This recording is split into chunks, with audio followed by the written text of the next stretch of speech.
les chats sont des êtres curieux.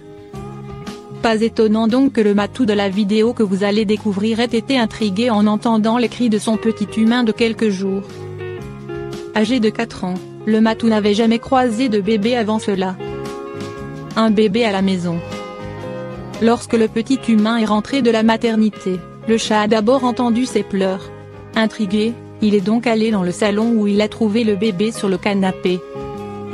Son canapé. Mais tout cela n'avait plus aucune importance. Dès l'instant où il a découvert le bébé, le chat ne s'est pas séparé de lui une seconde.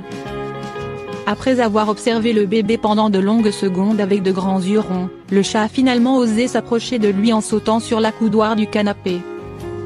Attention, il ne faut jamais laisser un animal et un enfant dans la même pièce sans surveillance afin de ne pas prendre de risques. Coronavirus, les déplacements pour adopter dans les refuges autorisés à partir du 16 avril.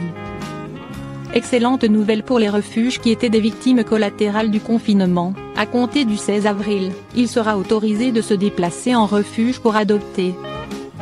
Attention, 2 attestations seront nécessaires. Ce samedi, le ministre de l'Intérieur, Christophe Castanet, a annoncé qu'une tolérance sera accordée concernant les déplacements pour l'adoption d'animaux en refuge à compter 16 avril prochain.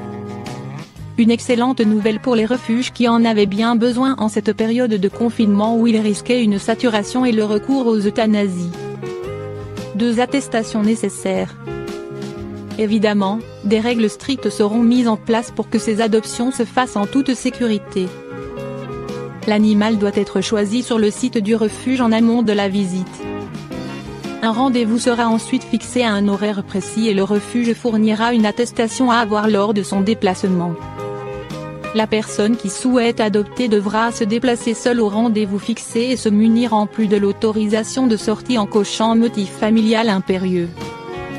Tous les refuges sont donc autorisés à reprendre les adoptions, sous condition de mettre en place un programme d'adoption dématérialisé.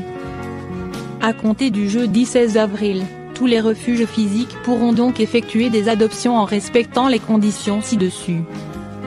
Pour les associations qui ne fonctionnent qu'avec des familles d'accueil. Il semble que cette mesure ne permette pas encore de débloquer les adoptions, mais Wamiz continuera à soutenir les initiatives des acteurs du monde associatif afin de leur apporter, nous l'espérons, de bonnes nouvelles également.